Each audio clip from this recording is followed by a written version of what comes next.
What's good, y'all? Welcome back to another Need for Speed Heat video. Now, if you read the title, you already know what today's video is about. We're talking about ray tracing in Need for Speed Heat, right? So basically, I'm running the Project Unite mod. The Project Unite mod overhauls visuals, handling, a whole bunch of stuff within the game.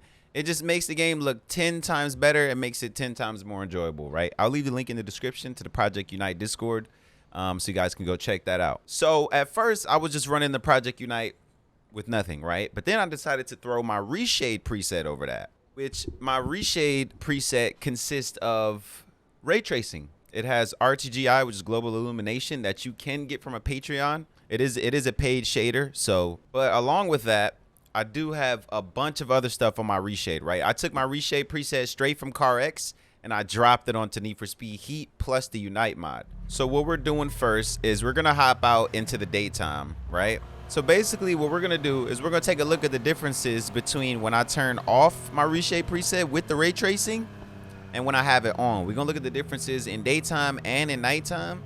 And just an honorable mention, this R32 sounds amazing.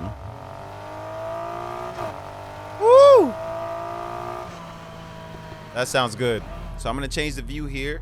And so we can look at everything around, right? Just look at the road, certain shadows, the reflections that come off of the car, off of the wheels, the tires and stuff, right? So let me go ahead and turn this reshade preset off. So this is how the game looks with just Project Unite, no reshade mod, none of that stuff, no extra stuff, no ray tracing, none of that. You can see the difference, right? The depth of field that I had on did make things a little bit blurrier in the distance, which is, I mean, it's kind of more realistic, you know, if you want to say that. But so as you can see with driving around, the shadows are just kind of like off, and it still looks good, right? Mind you, it still looks really good. Even sitting in this little area here under the shadows and shit, right, where there's no sunlight hitting the car, none of that, it still looks really good. But then when I throw the reshade preset back on, boom, it just like makes everything else pop crazy.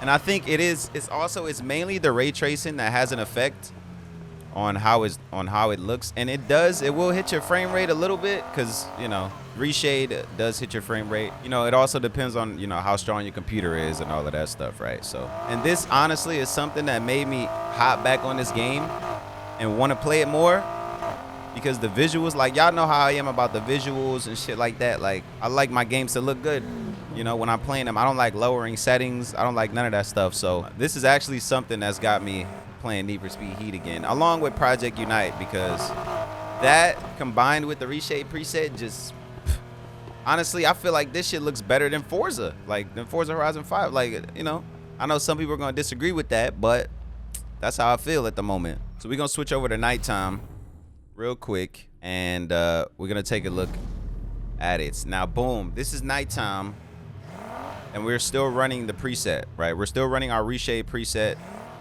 and Project Unite. You can still really tell the difference between how the world looks and how everything, like just global illumination, how everything kind of reacts off of each other with the ray tracing, right? So if I go back and I turn it off again, you can immediately see the difference. It doesn't look bad, but it looks a little flatter. Obviously my frames are higher, but it does have a bit of a flatter look. I feel like it's well worth it as far as the Patreon, because that's where you get the ray tracing preset, and then you can like mess around with reshade, different shaders and stuff to get the look that you want. My current reshade preset is not public. Like I said, I just pulled it straight from CrayG and I dropped it on Need for Speed. So, and boom, the color with the Unite mod is good already, but obviously I threw a little bit more color in with my reshade preset. But I personally love the way the game looks now, and like I said, it makes me just want to play this game even more now, even though like it's at a point where, okay, it's long gone, right? Need for Speed Heat, dead, long gone, whatever. But even in a sense, like, my frames aren't that bad, and it's good enough to where everything still looks smooth and clear on my end, right? So I will literally never take this reshade preset off of Need for Speed Heat or Unite.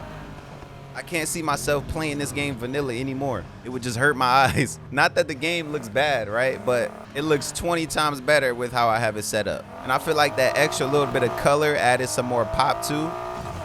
But you could definitely see under different lighting situations, and it definitely pops more at night. Like if we go under different lighting situations, like this looks crazy right here. I feel like the next Need for Speed, bro, like the graphics got to be up there. They got to be up there. They got to be able to compete with, you know, what's going on now. There are games that are 10 years, almost 10 years old, like Assetto Corsa. Assetto Corsa will be 10 years old in 2024. The modding community for that game just blows a lot of games out the water that have released in recent years. Like, and there's things regarding Assetto Corsa that are just so much better than a lot of other racing games. And Need for Speed Heat is not too far behind. It's not too far behind, right? Project Unite, Reshade preset definitely brings it up there to where I feel like the game is looking better than Forza.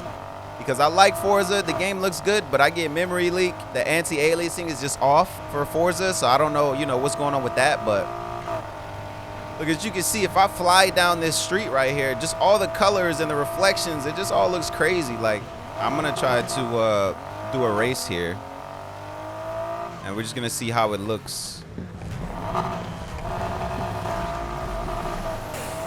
So if I was to look at this, right, from first glance, this definitely, it damn near looks like the trailer, you know? Like gameplay from the trailer or from like the first gameplays that they actually released.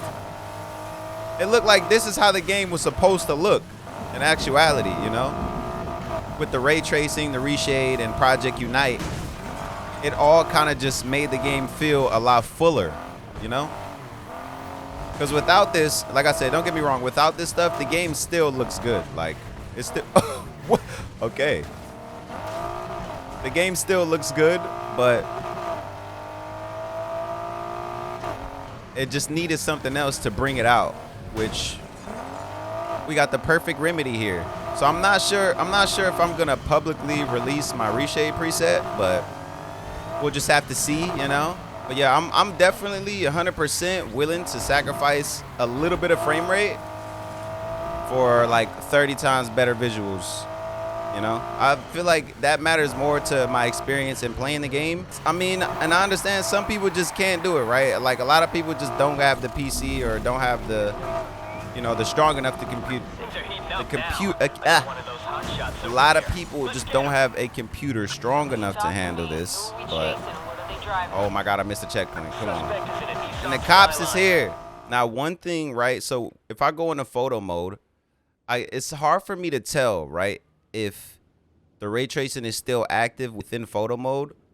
I think it is, but like I said, it's a little hard for me to tell from first glance, because I see how it looks in the garage and, you know, when I'm actually driving and looking around the car. But when I go into photo mode, I don't feel like I see the ray tracing, but it's like as soon as I come back out of it, it's there. You know, you could definitely tell it's there. And then if I just turn off the ray tracing, right? So if I look at different angles, you can see what it's doing to the world around it. It's adding those shadows and ambient occlusion in certain places, and then certain light is being bounced off of other objects that it wouldn't normally, you know, be bounced off of. And that's that global illumination right there. That just kind of makes the world feel a little more alive in a sense. If you have a decent enough PC to give it a shot, I recommend trying out Project Unite, and then I recommend trying out the ray tracing shader. And I got the police on me, which is what I did not want right now. He said, "Stop your Nissan now." That damn car slipped out of sight. Control, suspect spotted. I'm definitely not gonna be able to get away, man. Especially with this understeer. Nah, and even just look at this. Like, this just looks insane. 30 times better than how I remember Need for Speed Heat looking. But, you know, it's all thanks to graphics mods, man. Project Unite and Reshade. That's literally all I need. Like, I won't need to touch this game anymore as far as visuals or mods or anything like that. When Need for Speed 2022 drops or finally releases, we're going to come back. We're going to come back and we're going to compare the visuals from Need for Speed 2022 to Need for Speed Heat with Project Unite and the ray tracing mod. And we're going to see, you know, if the visuals amount up to what they should after the game being delayed a year, after all of this time, you know. So we'll definitely see. But I appreciate you guys for watching. Make sure you drop a like and hit that sub button if you enjoyed, and I'll catch you in the next video. Deuces.